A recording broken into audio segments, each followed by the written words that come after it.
자, 역머니 부부 현상 볼게요. 머니는 돈이잖아요. 돈이 움직인다는 거죠. 움직인다.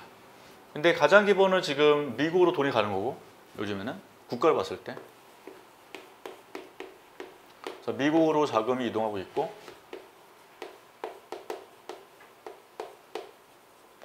그래 자산을 보면 안전자산으로 이동하고 있는 거예요. 자금 이동. 경기 침체가 우려되니까 안전자산으로 자금이 이동되고 있는 거고, 안전자산 대표는 아까 얘기했처럼 달러가 있는 거고,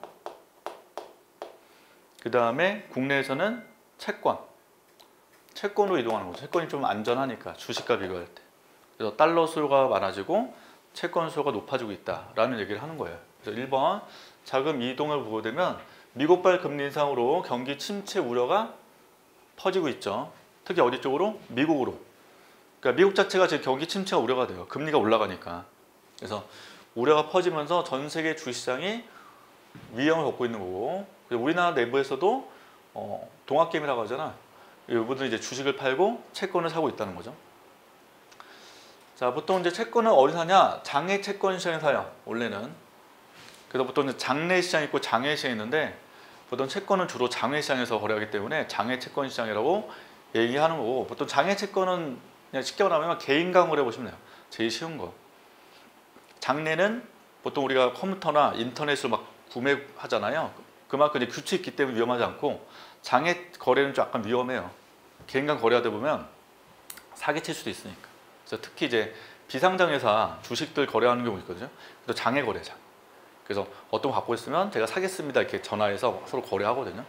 근데 잘못된 위험이 있단 말이에요. 하여튼 장외 시간 시장에서 오전 넘는 순매수를 기록하는 등 위험에서 안전으로 돈의 현재 이동을 하고 있는 거죠. 자, 3번 보시면 회사채.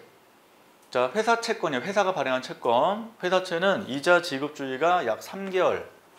그러니까 3개월마다 이자를 줘요. 그럼 보통 채권 살 때 대표는 국채가 있고 회사채가 있거든요.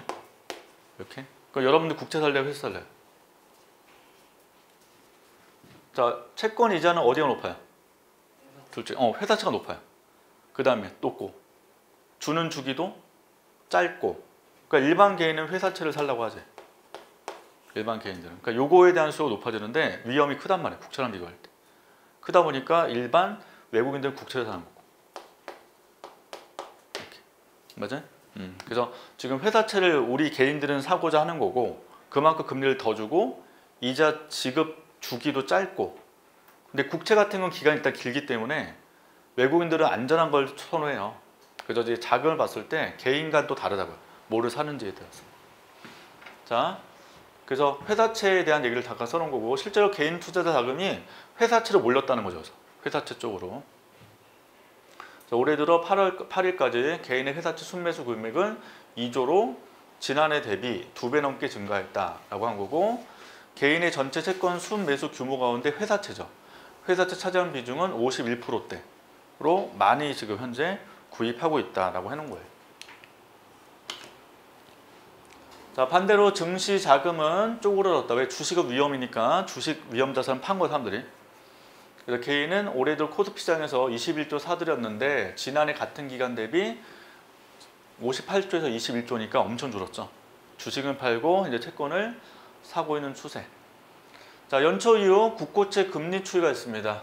국고채가 올라갔다 내려갔는데, 국고채란 건 뭐냐면 국채 중에 하나예요. 종류가. 원래는. 그래서 국채 안에서 정부가 뭔가 사업을 하기 위해서 발행한 채권을 국고채라고 하거든요.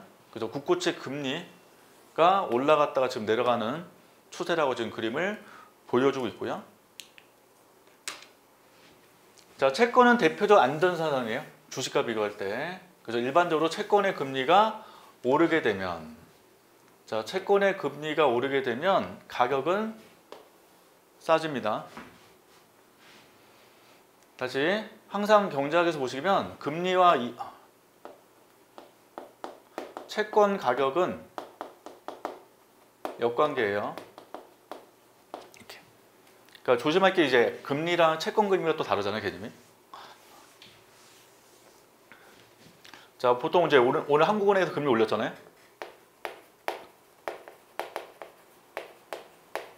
이렇게.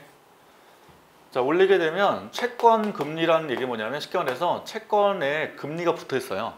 몇 프로 주겠다. 그럼 채권 금리는 보통 올라갑니까? 떨어집니까? 다시 한국은행 금리는 쉽게 말해서 은행 금리라고 보시면 쉽게 말해서 은행 금리. 은행 금리 올라갈 때 채권은 원래 거기 확정 이자가 정해졌기 때문에 원래 은행 금리가 올라면 채권 인기는 시들어져요. 채권은 확정 이자니까. 그럼 여기를 선호하게 사람들이 이쪽을. 그러면 채권 발행할 때 이자 더 줘야 돼, 덜 줘야 돼? 더 줘야 팔릴 거 아니야. 채권 금리도 올라가는 거. 이게 이해되세요? 그래서 보통 이제 한국은행에서 금리 올리면 채권의 금리가 올라가게 돼요. 자, 그럼 이게 올라갔다는 얘기 뭐냐면 채권의 가격은 역관계거든요. 보세요.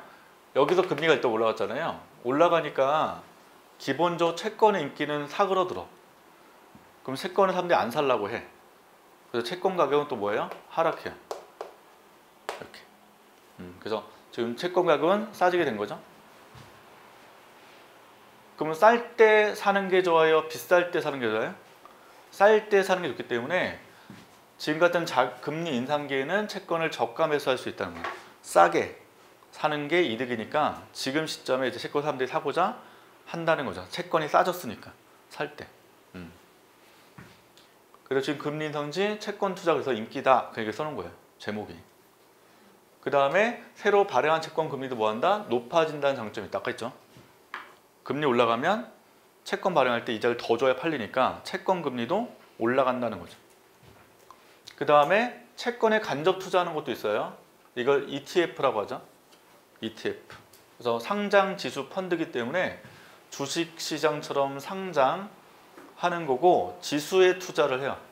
지수는 올라가는 거 있잖아요. 주가 지수처럼. 그래서 보통 이런 걸 인덱스 펀드라고 해요. 그래서 인덱스 펀드 같은 게 좀 안전해. 왜냐면 개별 채권에 투자하는 게 아니라 지수가 올라갈 때 이자를 더 주는 게 ETF이기 때문에 좀 안전자산에 해당되거든요. 그래서 이것도 인기다라고 해는 거죠. 그래서 밑에 써놓은 거죠. 코스피 200 지수하고 코스피 150 지수 같은 특정 주가 지수의 수익률을 따라가는 인덱스 형이고 거래에서 상장할 수 있기 때문에 시시때때로 팔 수 있어요. 편하게 주식처럼. 그래서 발행, 유통, 환매 구조를 변형시켜서 쉽게 거래할 수 있는 게 ETF 상품이기 때문에 인기가 많고 보통 재테크하시는 분들 ETF 사라는 얘기를 많이 해요. 좀 안전하니까. 자, 이렇게 한번 정리하시면 되겠다.